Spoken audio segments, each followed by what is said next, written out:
Tenemos el tema que estamos desarrollando, 49 niveles de descenso y ascenso. Vuelvo a replantear rápidamente, son los 49 pasos de bajada, los vamos a ver por semanas, de acuerdo al modelo bíblico de las 7 semanas de cuenta a partir del día de la resurrección o del día de las primicias. Comienzan las 7 semanas de cuenta para llegar a la fiesta del Shavuot, y entonces estamos trabajando sobre eso. Vamos a darle a la siguiente página. A ver, déjeme ver porque no se mueve, me lo cambian ahí. Gracias. Ahí está. Hoy vamos a ver la semana número 2. Vamos a hablar acerca de los dolores mal procesados. Todos en la vida pasamos por momentos difíciles. Y si nos pusiéramos a contar nuestra historia cada quien, pues aquí nos ponemos a llorar machín, ¿no? O sea, a moco tendido, y si nos salimos se pone fea la cosa. Pero la diferencia entre alguien que ha logrado sustentarse, crecer, sostenerse, avanzar, y alguien que no lo ha hecho, no radica en lo que ha tenido que enfrentar en la vida, radica en la sabiduría de saber enfrentar lo que le vino en la vida. Porque dolores todos hemos tenido. ¿Cómo manejarlos? Esa va a ser la diferencia. Esa va a ser la enorme diferencia. Por ejemplo, en la historia de vida digamos, de Miriam y yo desde nuestras infancias,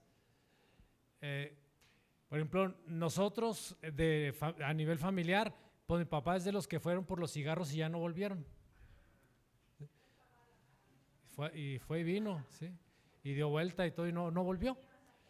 Entonces, naturalmente que eso, aunque uno no está consciente racionalmente, pues genera traumas, dolores en la vida que te van dejando con ciertos vacíos que no se llenan tan fácil, porque eso genera que tienes que estar más tiempo solo porque la mamá tiene que trabajar, entonces tienes que vivir los procesos de enfrentar la vida desde la soledad, a diferencia de los que tienen a los papás presentes de manera permanente con ellos.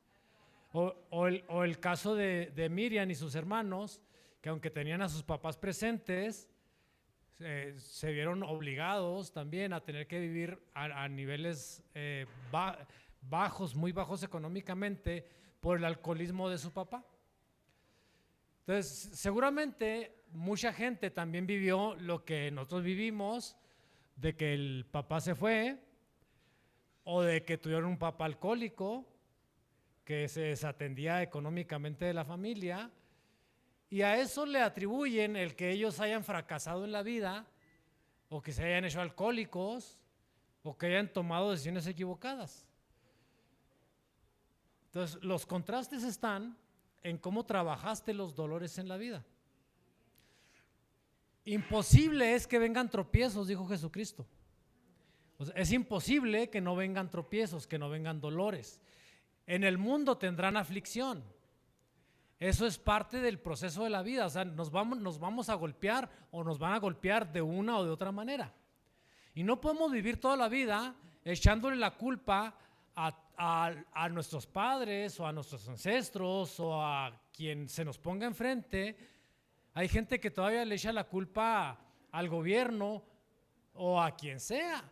Es como ¿cómo le hacen todos los gobernantes? Nomás llegan al poder y sale mal algo. Es que los anteriores, es que los que me dejaron o sea, siempre por no hacer bien las cosas le van a echar la culpa a los de atrás.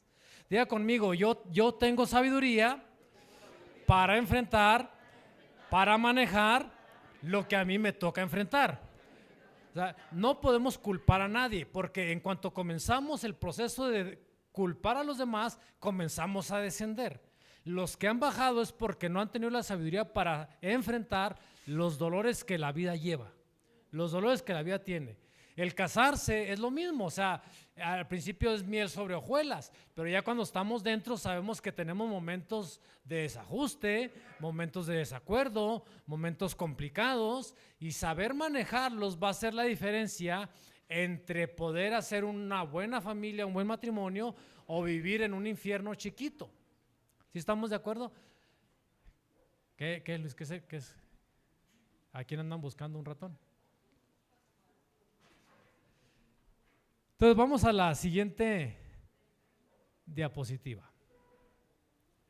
Estamos trabajando sobre 4 pilares. El primer pilar es las 7 semillas de diseño que ya vimos que tenemos. La semana pasada vimos la primera semilla de este diseño, que es que se puso o nos pusieron o nos depositaron espíritu de Jehová. Y ahí vimos que uno de los pasos para comenzar a descender es el asunto de la desconexión. Vimos la semana pasada, las pequeñas desconexiones van a generar problemas. Hoy vamos a ver la segunda parte, que es el espíritu de sabiduría. ¿Qué vamos a ver ahora? Sabiduría, o sea, tener sabiduría. Esto es sabiduría práctica,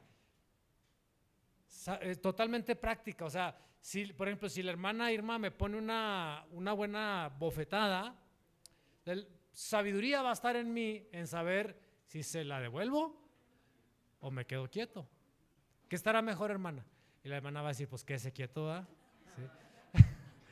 ¿Sí? Para manejar el asunto. Déjeme que termine de acomodar allá, porque hay gentes que están atentos allá al calentón y otros están acá. Entonces, para que ya… Gracias, caballeros, por acomodar ahí. Muy amables. Sí, porfa, ¿no? Efraín está bien grandote, también alcanza ahí, mire. Ese Efraín sí le dieron de comer cuando estaba chiquito. Él no tuvo los dolores del hambre, ¿verdad? El siguiente pilar sobre el que estamos trabajando son los atributos que ya tenemos de por sí. La semana pasada vimos los pobres en espíritu, ahora vamos a ver a los que lloran. ¿Sí? El tercer pilar son los antidiseños. La semana pasada vimos los ojos altivos, hoy vamos a ver la lengua mentirosa. Y el cuarto pilar son las 7 caídas o los niveles de caída en cada una de las iglesias del Apocalipsis. Creo que no anoté, si me van preparando Apocalipsis capítulo 2, creo que a partir del 10 de la iglesia de Esmirna, si no me falla la memoria, porque creo que no lo puse en las diapositivas para leérselos primero. Apenas ahorita me estaba llegando a la mente que puse los análisis, pero no puse el pasaje. ¿Quién lo tiene para que me lo preste? A la voz de 1, 2, 3. Ándale, Luis, tú eres siempre bien rápido. Prepárenme ahí en sus Biblias. No le estaba diciendo ahí. Apocalipsis 2, donde comienza la iglesia de Esmirna. Es no sé si es el verso 10 o el verso 8, 9, por ahí. ¿Ya lo tienen? Apocalipsis 2. Préstenmelo. El 8. Gracias, Señor. Esos son los de multimedia, para que vean. Y escribe a la iglesia, al ángel de la iglesia en Esmirna, el primero y el último, el que estuvo muerto y vivió, dice esto: yo conozco tus obras y tu tribulación y tu pobreza, pero eres rico, y la blasfemia de los que se dicen ser judíos y no lo son, sino sinagoga de Satanás. No temas en nada lo que vas a padecer. He aquí el diablo echará a algunos de ustedes, diga conmigo, no a todos les toca la cárcel. A algunos sí. Diga conmigo, quisiera que a mí no. En la cárcel, para que seas probado, si tendrán tribulación por 10 días. Sé fiel hasta la muerte y yo te daré la corona de la vida. El que tiene oídos, oiga lo que el Espíritu dice a las iglesias. El que venciere no sufrirá daño de la segunda muerte. Ya lo leí, entonces sobre eso vamos a trabajar los análisis, porque creo que no puse el texto completo, así que vamos a ver. Entonces, en este proceso es el sabio manejo de los contrastes. ¿Cuáles son los contrastes de la vida? Que tenemos momentos alegres y tenemos momentos muy dolorosos. Entonces, como familia podemos recordar, a ver, Les voy a pedir que me digan recuerdos bonitos de su vida y de su familia y de su matrimonio para que no, otra vez no quiero comenzar a llorar, ¿no? Entonces, díganme momentos muy bonitos que se acuerden de ustedes, su familia, matrimonio, a nivel personal, congregacional, como sea. Recuérdenme rápido. Salir al parque en bici, para Samuel es un momento de mucho relajamiento, alegría. Díganme ejemplos, rápido. ¿Eh? Cuando no paga. Dice Rosy que cuando ella no pagaba agua, ni luz, ni nada, era muy feliz. O sea, cuando era niña. Miguel, cuando tenías dinero. No, es bien pesudo el Miguel, no crean. ¿Eh? Cuando todas las tardes salían a jugar béisbol a la calle. Eso. A ver. Apuntaste hacia el otro lado. Ay.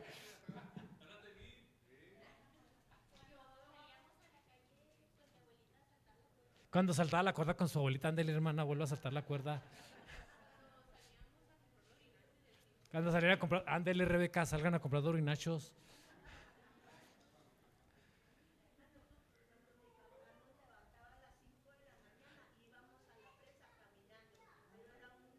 Les gustaba mucho. Otros hubieran odiado a su papá, pero a usted le gustaba mucho. ¿Cómo que me levantan a las 5 de la mañana? A limpiar. Cuando íbamos a Saucillo, yo de lo único que me acuerdo cuando íbamos a Saucillo era que todas las veces que agarrábamos camión para ir a Saucillo, vomitaba. Siempre. Cuando iban al rancho con su con el hermano Margarito, sí. Ya se puso, no se pongan. Y ya le sumamos ahí los contrastes, la alegría y la tristeza. ¿Verdad? Sí. ¿Tú levantaste la mano? ¿No? ¿No? Perdón. Pero a esas alegrías le podemos sumar, se pueden apagar si no sabemos manejar bien con los recuerdos dolorosos.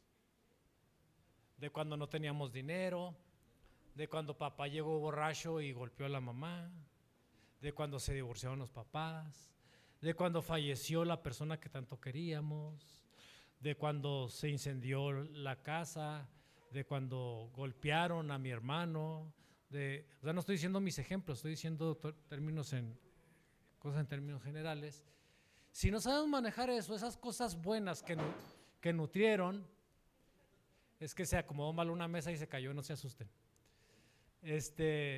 Y nutrieron, podemos apagarlas si no sabemos manejar los procesos de dolor.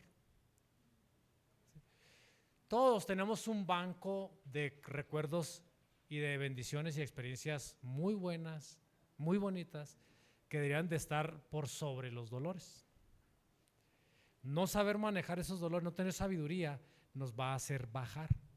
Y hay gente que le preguntas y no recuerda, no te puede decir algo bueno de su vida, o algo bueno de su matrimonio, o algo bueno de sus padres. Incluso hay gente que no te puede decir nada bueno de sus padres o de sus hijos, porque no tiene sabiduría para entender los procesos.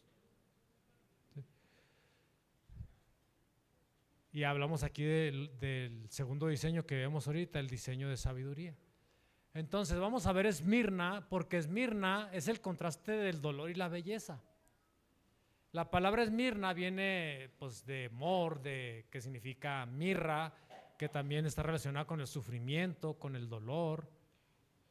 Incluso dicen que cuando a Jesucristo los magos aquellos le regalaron, o reyes o sabios le regalaron mirra entre los regalos, los presentes que le llevaron, era como una sentencia, un mensaje profético del dolor que habría de padecer en la cruz del Calvario. Jesucristo nos enseña ese principio de sabiduría de manejo del dolor cuando dice que Él no se rindió, no se venció por causa del gozo que estaba puesto delante de Él. O sea, todo lo que le hicieron, si hubiera tenido que hacer una función como la de Moisés, yo hubiera mandado a volar a todo Israel. los hubiera mandado a volar a todos. Todavía que el baile los saca de la esclavitud, eran rejegos, eran amargosos, eran peleoneros, eran chismosos, eran quejumbres, o sea, esos que no les das gusto con nada. O sea, la verdad es que tanto les aguantó. Y luego cuando Dios le dio la salida a Moisés, que le dijo, hazte un lado, aquí me los echo a todos y te doy un pueblo mejor que este. Yo, arre. Como andan diciendo últimamente los muchachos.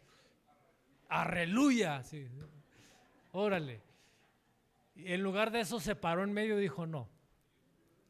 Si los vas a destruir ellos, entonces destrúyeme con ellos.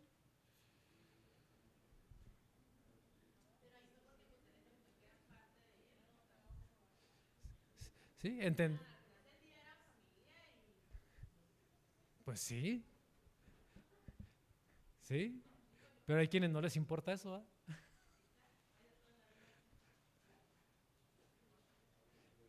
El sufrimiento, el dolor. De ese sufrimiento emerge la belleza, porque la mirra se usa como cosmético. De ese sufrimiento emerge sanidad, porque emergen medicinas. Y de ese sufrimiento emerge unción, porque es uno de los ingredientes del aceite de la santa unción. Entonces diga conmigo, sabiduría está en convertir el dolor en belleza, en sanidad y en unción. O sea, tú no sufriste para amargarte, tú sufriste para convertir ese dolor en algo mejor. Los que no tienen sabiduría tienen la cara de burro chiquito, así, cuando nacen, que están la cara enorme y el cuerpito así. Siempre andan así.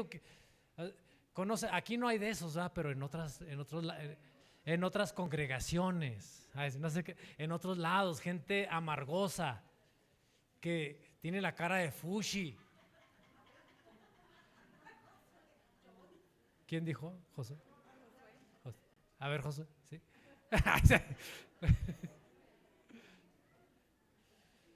Es el principio de saber sacar lo precioso de lo vil. O sea, no te va a ir bien muchas veces, pero la sabiduría está en saber sacar lo mejor de lo peor. ¿Sí? Si no hay sabiduría, terminan muy mal. Entonces, tienes que decidir, dígale a su vecino, decide. ¿Te amargas o das vida? O sea, aquí no hay de otra. Aquí a nadie se le puede allanar el camino. Es más, por más que los papás amen mucho a sus hijos y quieran, es que yo no quiero que mis hijos sufran lo que yo sufrí, y los puede cuidar hasta cierto punto y meterlos en una burbuja. Es más, creo que a veces hasta puede salir al revés, porque a veces los meten a las burbujas aquellas y ya cuando salen los pobres no saben ni cómo pelear con una hormiga. ¿Saben? Ya, de verdad. Uno que le digo a Miriam, es que a Miriam la cuidaban mucho de chica, y como yo era más vagancias, le digo, te faltó barrio, Miriam, te faltó calle. O sea, es que hay que saber cómo maliciarla, cómo defenderse, cómo pelear la vida, cómo negociar, o sea, hay cosillas que hermano, si usted tenía barrio, ahí donde lo vende quieto el hermano tiene barrio. Entonces, pero son cosas que se van construyendo a partir de eso que se va viviendo. O sea, no vivir en aquella amargura, en aquella testarudez, esperando todavía de que las cosas se arreglen. Es que mi papá, ya déjenlo en paz, hombre. Es que el viejo no déjenlo en paz, pero pues ya lo escogió. Y luego Mirel dice, pues ni modo.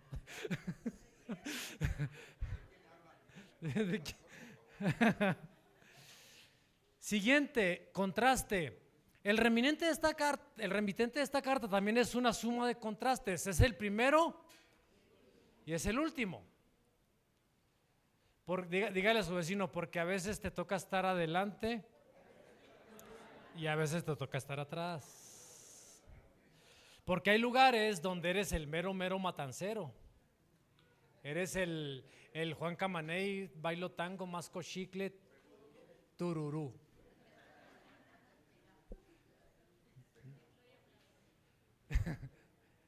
Pero hay lugares donde eres la colita de allá atrás, o sea. Y hay tiempos también, ¿verdad? Entonces, saber jugar con la gente muy sabia. La gente muy sabia no se casa con los momentos de fama, porque a veces la vas a tener. O sea, eso es indudable, aunque ustedes digan, ay, es que yo no ando buscando la fama y que no me, o sea, quieras o no, hay veces que vas a ser el mero mero y vas a tener fama. O sea, la sabiduría está en saber manejarla, no enorgullecerte de ser el más importante o el más conocido, pero también no casarte con querer siempre ser el más importante, porque cuando te toque estar en la cola tienes que saber manejarte, estar atrás. Si no sabes estar atrás, no sabes estar adelante, porque para ser un buen general hay que ser primero un buen soldado. Sabiduría, saber ser el primero, pero también saber ser el último. O sea, aquí nada que el que es buen gallo en cualquier gallinero canta. No, tú no puedes cantar en cualquier lugar. Hay que entender posiciones, contrastes de la vida. A veces te van a tener atrás. Mire, ¿cuál es el problema? La gente cuando no tiene sabiduría con esto, si viene de atrás, le pasa el problema de los nuevos ricos o de los nuevos poderosos, que de repente de ser nada llegan a ser poderosos y entonces se convierten en tiranos. Para no volver a soltar ese hueso que acaba de llegar a sus manos, se comportan como un perro que no deja que le quiten nada. Si no, pregúntele a un líder sindical muy famoso de un país de Sudamérica, que no quiero decir su nombre, pero los que saben, que desde las bases de líderes, de un simple líder sindical, se levanta y toma posesión como mandatario de una nación, ya no soltaba el hueso hasta que fueron y lo sacaron de su guarida. Saberlo. Diga conmigo, sabiduría. He aquí el mensaje del primero y el último. Aquí también me enseña otro contraste, porque sufre el que inicia, el primero, el que rompe. Porque también ser el primero puede sonar muy llamativo, muy romántico. ¿Sí? No, es que yo quisiera ser... No está mal, quiero aclarar para poner equilibrios, no está mal que un ministro de adoración sueñe con tener producciones musicales y cantar en conciertos, no está mal, es más, creo que es sano, yo los provoco y los estimulo para que crezcan y Dios los use en plataformas diferentes, eso no está mal. Pero lo que hay que entender es que para estar arriba hay que romper, y romper duele. O sea, Marcos Witt, uno de los salmistas con mayor carrera a nivel internacional, con mayor trazado, de mayor longevidad y sostenimiento a lo largo de los años, porque ha habido cantantes cristianos que emergen y de repente ya no sabes de ellos, pero este es de los que se han sostenido.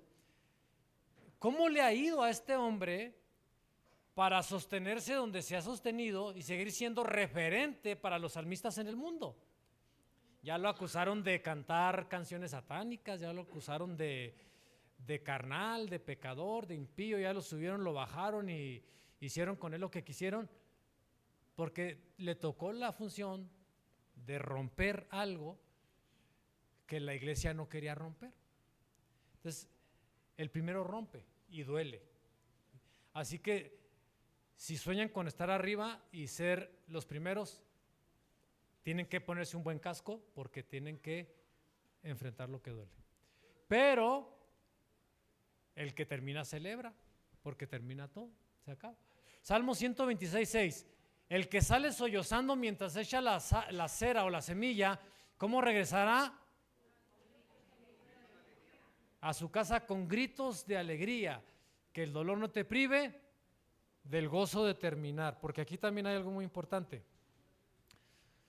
Comenzar algo duele mucho. Comenzar un ministerio duele. Tiene sus dolores, muchos dolores. Pero cuando comience a doler, dígale a su vecino, dígale como buen norteño, no te rajes. No te rajes, o sea, va a doler, pero tienes que echártela. O sea, ya comenzaste, ahora acabas. Porque uno de los problemas que tenemos los seres humanos es que nos comienza a doler y somos muy hedonistas. Queremos puras cosas placenteras. Es como si de repente de la noche a la mañana, ya soy futbolista y mañana me llaman a la selección. Ya toco la guitarra y mañana ando tocando grandes conciertos y tengo 20 millones de views en mi nueva producción. ¿Son muchas o son pocas? A ver, ayúdenme los que saben de eso. Son muchas. ¿Quién? El Miguel tiene muchos views. Es bien famoso ese vato. Más o menos. Es que estaba oyendo que algunas de las canciones, por ejemplo, esa de Shakira, que las mujeres no lloran, facturan, y otras que en cosa de días logran millones de views. Yo voy a cantar una que diga los hombres no lloran, facturan.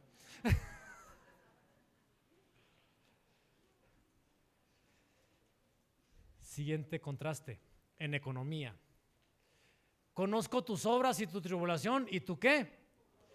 Y aclara, aunque eres rico. Contrastes entre la pobreza y la riqueza. Levanten la mano los que alguna vez, no se hagan los de la falsa humildad, los que realmente saben que algún día de su vida fueron pobres. O sea, que sabes que no hay comida, que sabes que no hay manera de sustentar. Una cosa es que los que no han conocido la pobreza, pues no saben qué es eso. La verdad, no entienden. Es que soy pobre, ni conoces la pobreza. ¿Sí? ¿Sí? Armando siempre ha sido fifí. Hasta nos lo cotorreamos hace tiempo porque unos miércoles que hablábamos de los apellidos y todo eso que dijiste que los Verdín, que eran muy acá, ¿verdad? Que quién sabe qué, lo agarré bajado un tiempo, pero sí tiene un apellido muy fifí. No más que Estrada, naturalmente, ¿verdad?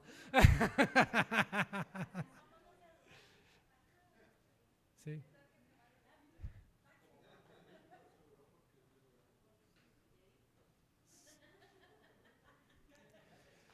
Dios tenía que mandarnos aguijones de Durango para mantenernos humildes.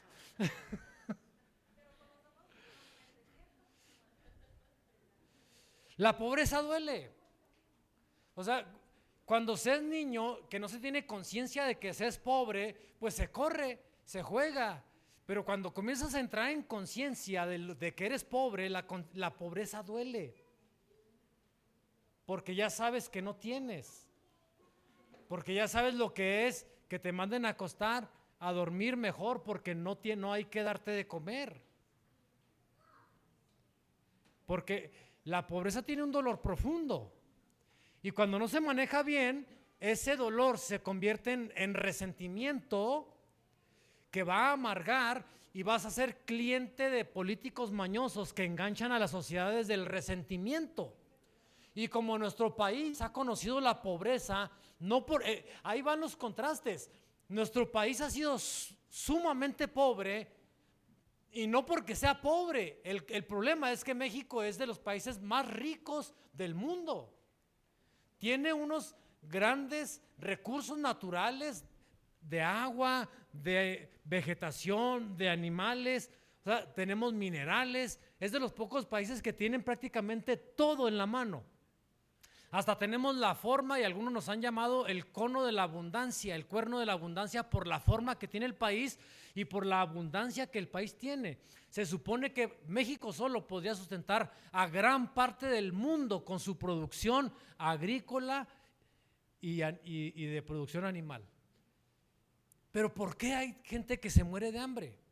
Los grandes contrastes. Teniendo No tienen.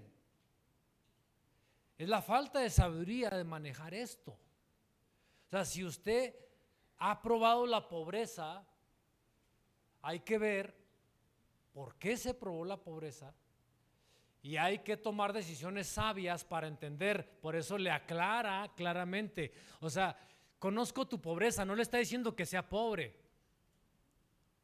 Estás viviendo pobreza, pero no eres pobre. ¿Eres qué? Eres rico. Porque la pobreza duele, pero cuando es por ignorancia duele más. O sea, sabiendo que el vecino tiene para comer, tiene para pagar sus recibos, tiene agua, tiene todo, y que tú estás ahí a 2 pasos y no tienes nada, algo no está bien. Sabiendo que el sur-sureste centro de nuestro país es la parte más rica, inmensamente rica del país, y que la parte norte está seca, que se supondría que estaría con mayor nivel de escasez. Que el dinero esté acá y allá abajo tanta gente que se nos muere y con desnutrición. Algo no está bien. Son contrastes que duelen y le duele más a la gente. Entonces, al no manejarlo bien se generan resentimientos y amarguras. Entonces la gente no lo tramita bien, no lo procesa bien. Por eso, clientes de las políticas es: entre más pobre te sientas, mejor. Entre más inseguro te sientas, mejor. Y entre más ignorante seas, mejor. Contrastes. Diga conmigo: yo no soy pobre. Y el problema es que Esmirna, este mensaje es espiritual, pero también es social para el pueblo de Dios en Esmirna. Porque Esmirna era una comunidad muy rica, era una comunidad muy próspera. ¿Cómo puede haber pobres en una comunidad tan rica? Hasta donde yo sé, en Alemania es ilegal ser pobre. La pobreza es un asunto ilegal. O sea, no tener las cubiertas las necesidades básicas es ilegal. Cuando a mí un político me dice que la pobreza se ha reducido en México, yo nada más quiero que me digan qué parámetros usaron para medirlo. Porque pobreza significa muchas cosas para diferentes regiones. Hay otros países donde no tener internet y telefonía es pobreza. O no tener para calentar tu agua para bañarte, sistemas o sea, una casa decente con los servicios básicos, para ellos es pobreza. Aquí no, aquí con que te lleve un costal de frijol ya no eres pobre.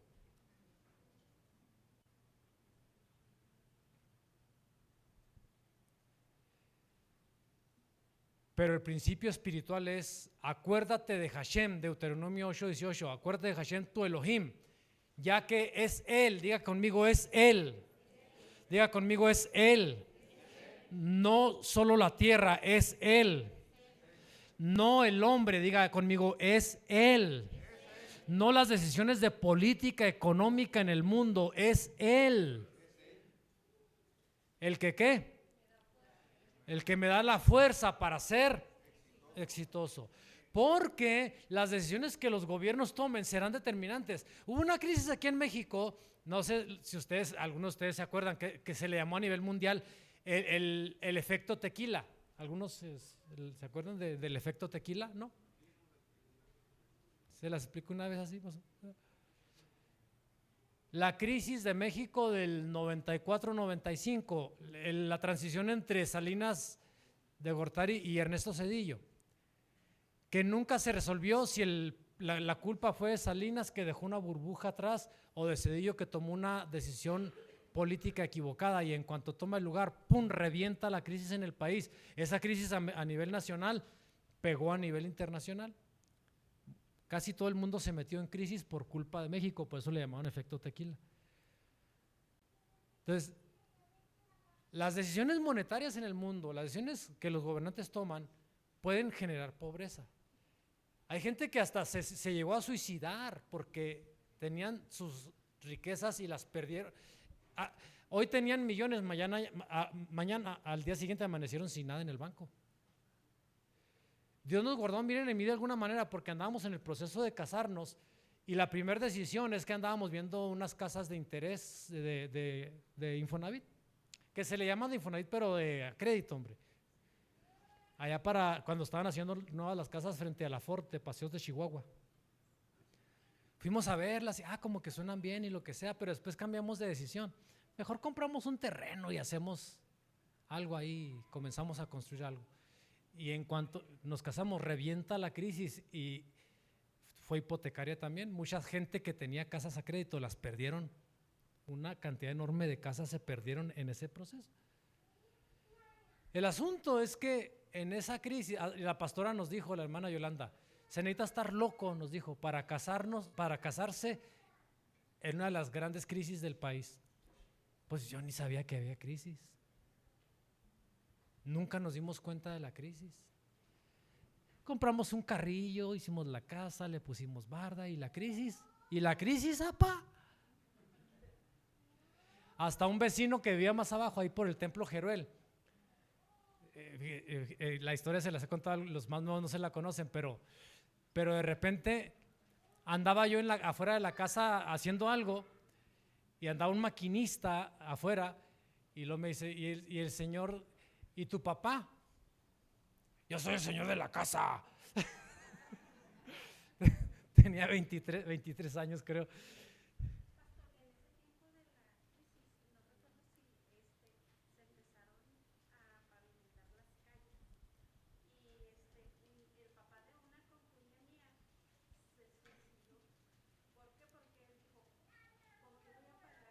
El pavimento. Nada más por no poder pagar el pavimento se suicidó. El caso es que el señor pregunta por el señor de la casa y le digo, pues soy yo soy el señor, que no parezco.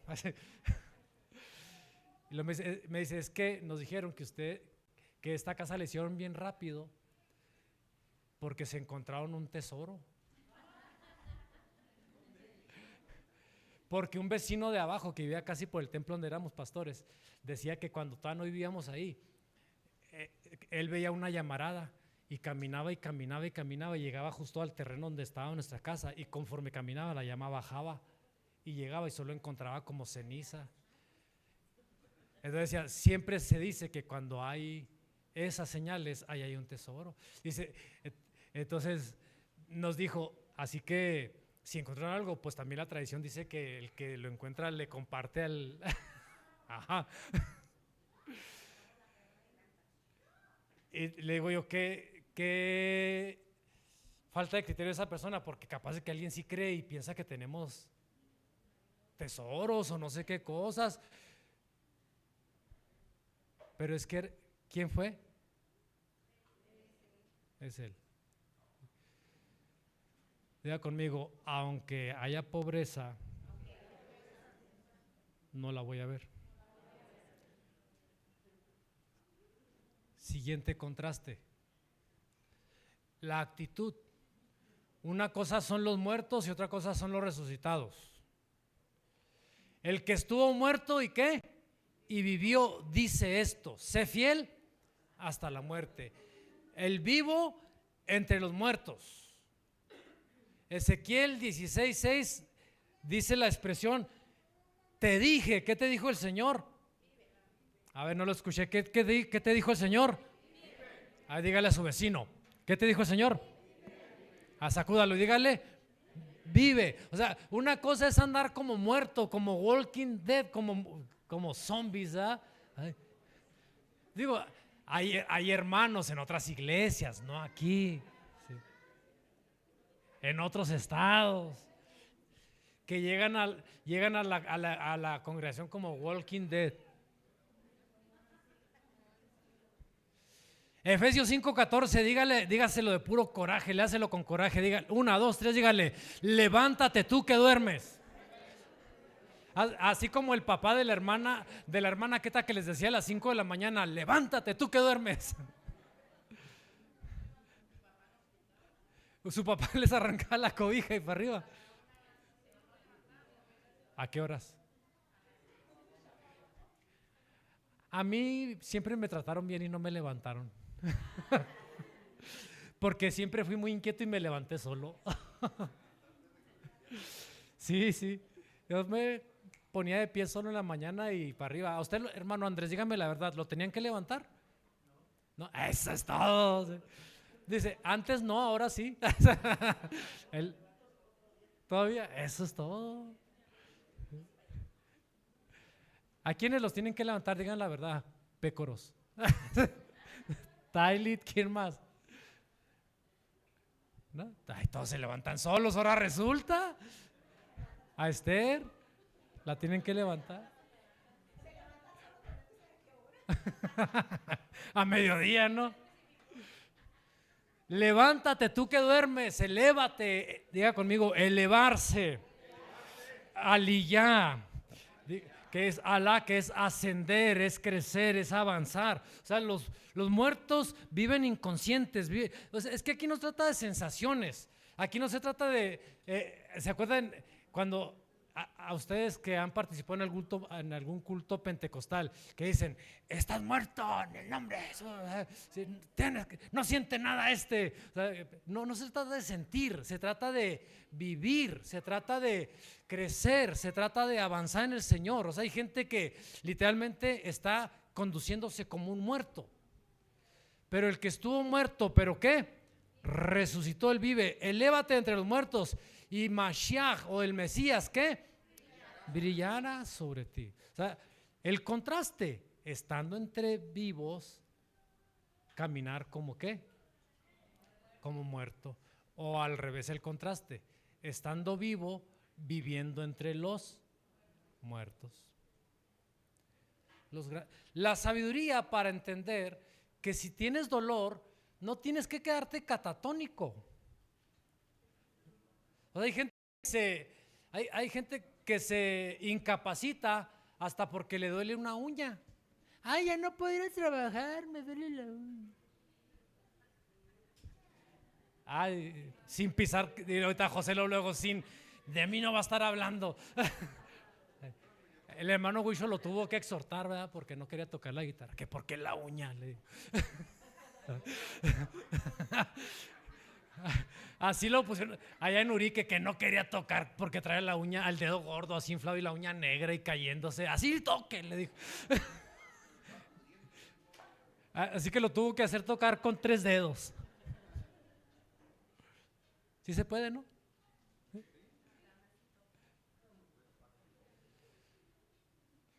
A ver, vele la cara al vecino de reojo, a ver si está muerto o vivo. A ver si no se nos ha muerto. Sí. Contrastes. Siguiente, contrastes de pensamientos, mentiras contra verdades. Dice, y conozco los insultos de los que se hacen llamar judíos, pero no lo son. Por el contrario, son sinagoga de Hasatán o del adversario.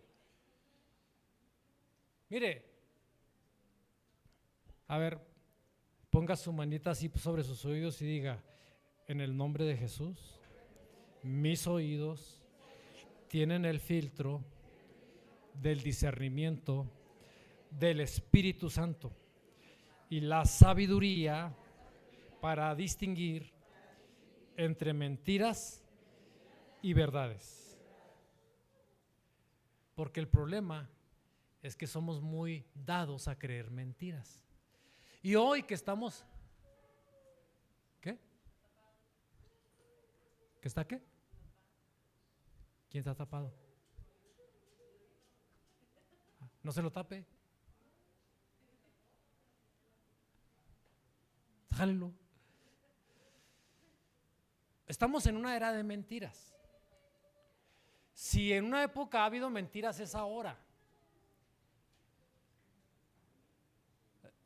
La gente, por ejemplo, con eso de la guerra allá en Irán y todo aquel proceso que se lleva, y con las tecnologías modernas, la IA, la inteligencia artificial, que hacen lo que les da su gana y la gente, mira, el otro día me preguntaba, platicábamos Miguel y yo sobre Israel, que yo siempre sostengo que mi espíritu bendecirá y mi boca bendecirán a Israel por principio espiritual, porque es el pueblo de Dios.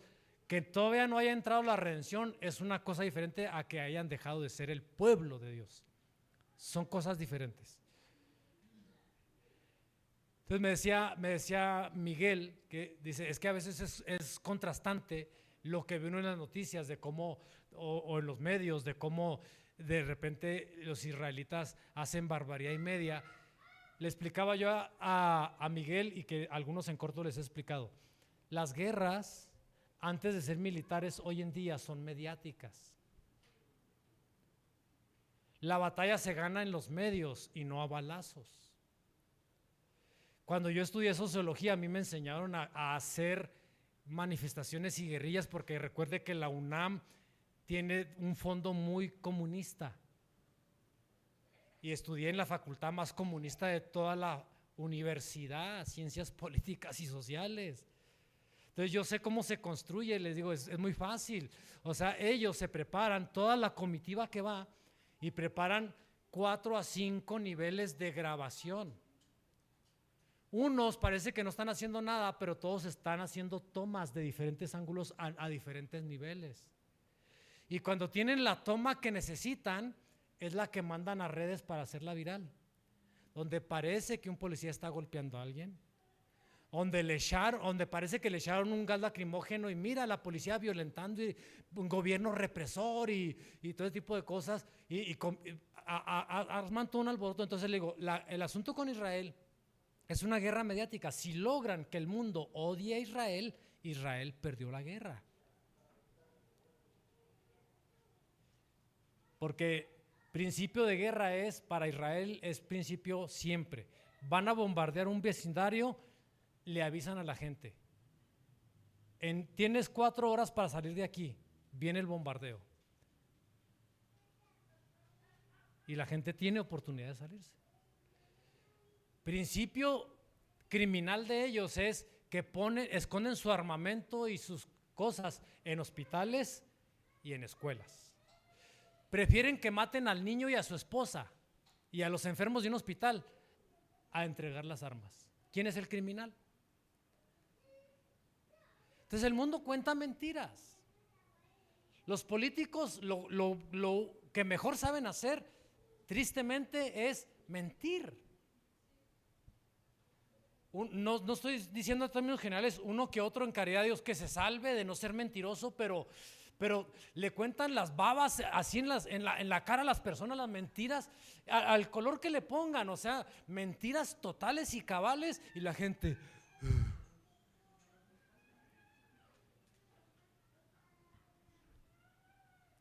Mentiras que lastiman, mentiras que matan, pero también hay que hablar aquí de pensamientos intrusivos, que ya no son mentiras que te dicen de afuera, sino mentiras que tú te dices.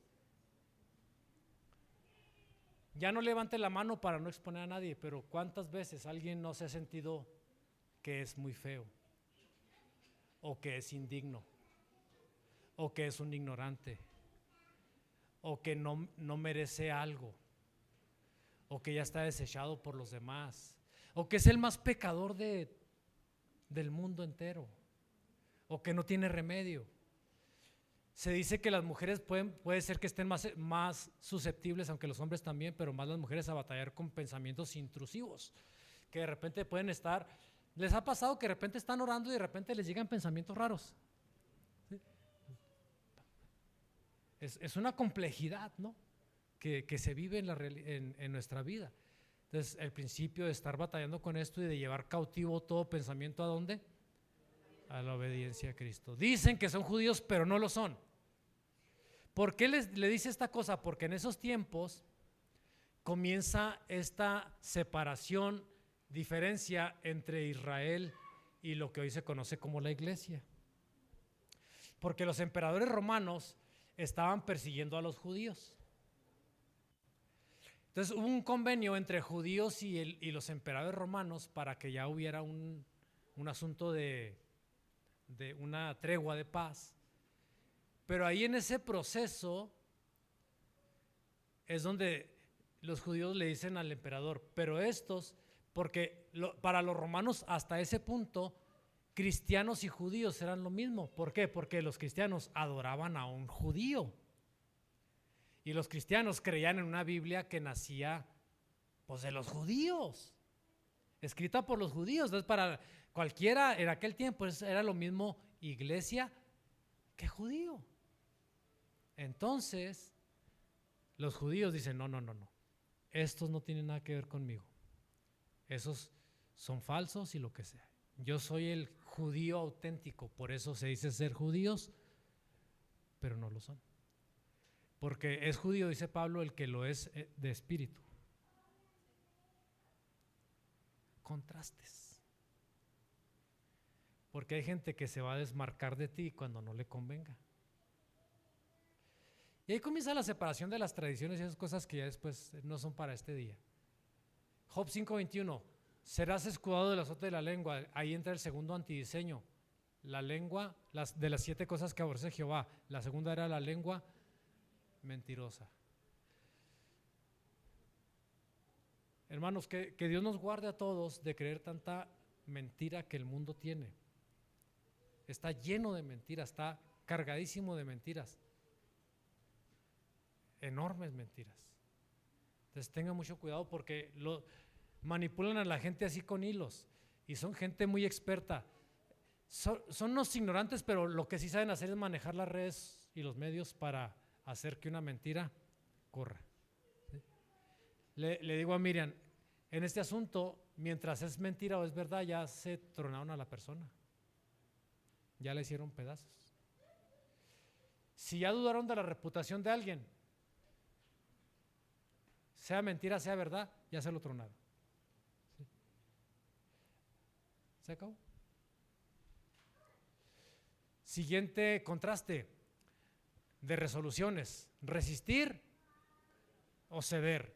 La sentencia es: sé fiel hasta la muerte y te daré la corona de la vida. ¿Qué pasó ahí? A ver, ahí está ya. Primera de Pedro 4, 3 y 4. Baste ya el tiempo pasado de haber hecho lo que agrada a los gentiles. Dígale a su vecino, ya párale. Ya párale. Párale. Andando en lascivias, en concupiscencias. Es más, dígales, ya no eres un chamaquito, ya estás verdolagoncillo. Embriagueces, orgías, disipación, abominables. A estos les parece cosa extraña a usted que no corran con ellos en el mismo desenfreno de solución, así que los ultrajan.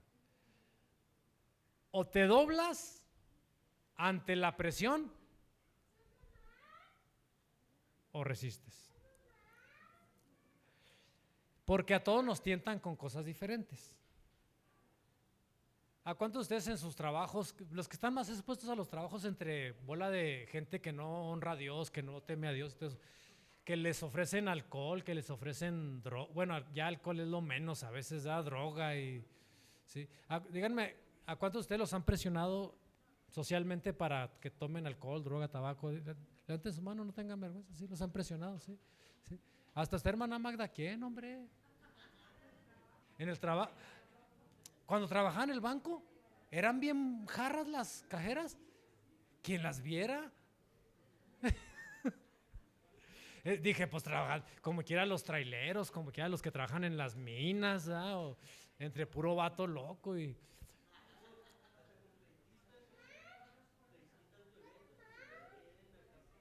que lo quieren provocar a uno a pelear.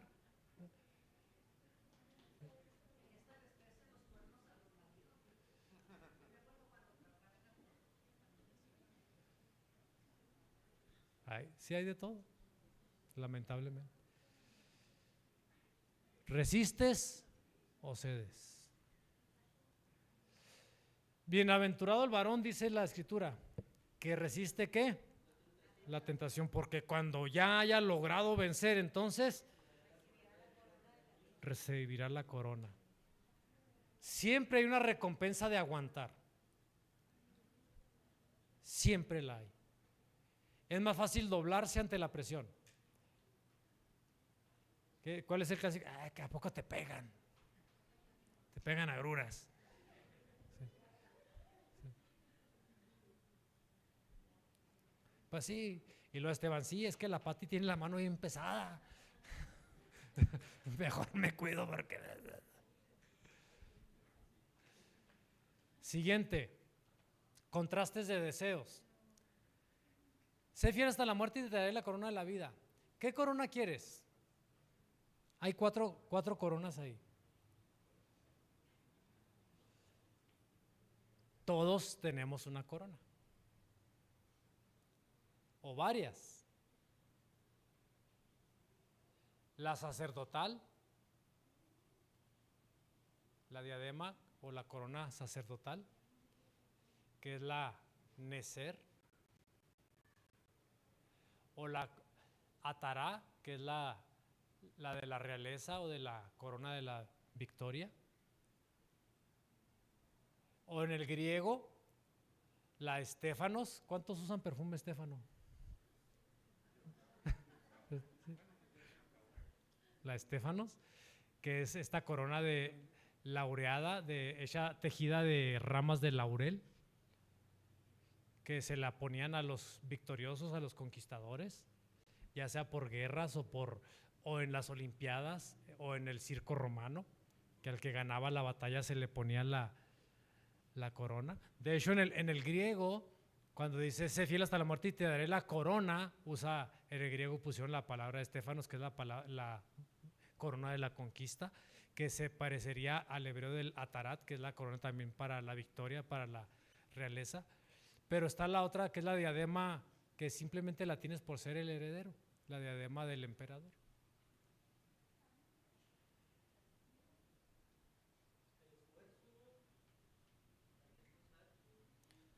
Hay coronas que se obtienen por esfuerzo. Aquí están los contrastes entre la gracia y la ley. Porque los que son más de la ley piensan que todo se tiene que conquistar y ganar. Tienen razón, porque Dios no te dejó como un chamaco, un mi rey o un nini al que le dan todo en la mano y no tiene que hacer nada. En ese sentido tienen razón, pero hay cosas que no tienes que comprárselas a Dios. Pero los de la gracia dicen que no tienes que hacer o traer nada, simplemente Dios te bendijo, te da, nada más por ser su hijo. Ahí está otro problema. Tiene razón la gracia, porque por ser hijo tienes corona, tienes bendición, pero hay cosas que tienes que trabajar por ellas, esforzarte. ¿Cómo puede un ministerio de alguien crecer si no se esfuerza? Díganme. No puede. Pero ¿cómo puedo lograr yo que Dios me ame más? Díganme, ¿cómo le puedo hacer para que Dios me ame más? No hay manera. Eso ya está por default. Entonces, entender esos contrastes. Obed no puede hacer nada más, absolutamente nada, para que Dios lo bendiga. Porque ya nada más por llamarse Obed, no, ni por el nombre siquiera. Ya nada más por estar grandote, ¿no? Así. O por estar barbón. ¿Sí? Nada más por eso Dios lo bendice. Y pone su gracia en él. Pero si Obed sabe que tiene que crecer ministerialmente, ¿qué tiene que hacer? Esforzarse, y va logrando coronas. Van avanzando. Entonces esos son los contrastes de los deseos, de lo que queremos tener en la vida. Sabiduría para entender que hay cosas que Dios te dio simplemente porque te hizo rey y sacerdote, pero hay cosas que tienes que lograr, conquistar, avanzar. Ya voy bajando el tren de aterrizaje. Esta es la penúltima. Una de las partes de este pasaje que leímos de la iglesia de Esmirna dice: he aquí que Satanás echará a algunos de ustedes en la cárcel y estarán en tribulación. ¿Por cuánto? ¿Por qué 10 días en la cárcel? Hay diferentes teorías y esto nos deja un principio. Primero, pueden ser los 10 días de preparación para el Yom Kippur. Cuando se hace la fiesta del Rosh Hashanah, mes séptimo, día primero, que es el toque de trompetas, de ahí en adelante hay 10 días de preparación, porque el día 10º del mes séptimo es el día del Yom Kippur, o el día de la redención, de la expiación o del arrepentimiento, que le llaman el día del ayuno blanco. Entonces puede ser un proceso a partir de un anuncio, porque hay ocasiones, no sé si a usted le ha pasado, pero a veces de un hito es un punto alto, un punto de logro, de bendición, de puntos altos en nuestra vida. Después de esa cosa lograda tan grande, de repente puede venir un periodo de bajón, de bajada para llevarte a un proceso de arrepentimiento. No, yo creo fue Abraham, me anda haciendo trampa Abraham, no, fue mi dedo. Fue Esteban, sí. Entonces, si fueran esos 10 días, Dios nos va a procesar después de victorias para limpiarnos de orgullos. Porque ¿cuántos no sienten bonito cuando les va bien en algo? La verdad que se disfruta. Y tenemos derecho a disfrutarlo también. Pero sabiduría está en entender que hay que esperar ese tiempo de limpieza para que no nos quedemos con el orgullo de haberlo hecho bien. Dejar.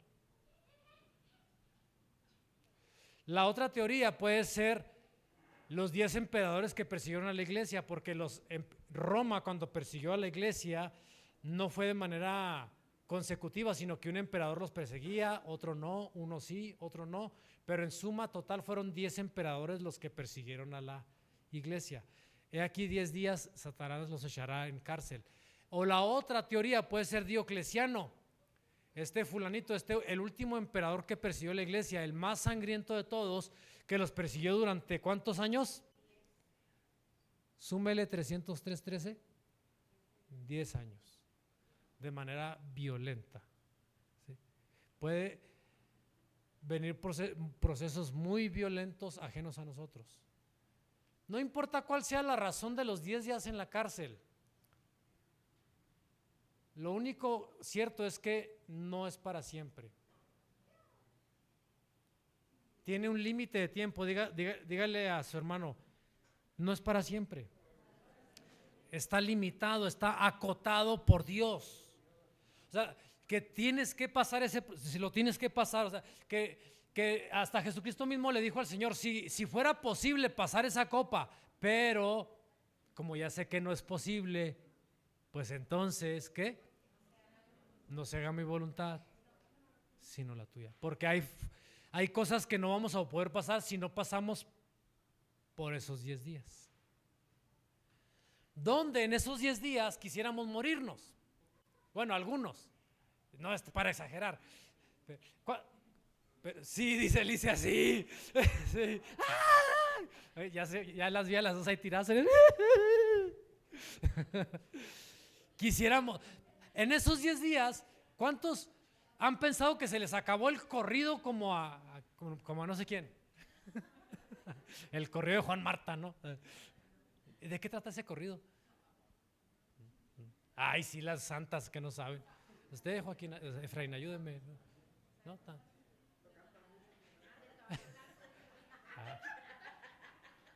No, esta se quedó en Urique con caballo blanco.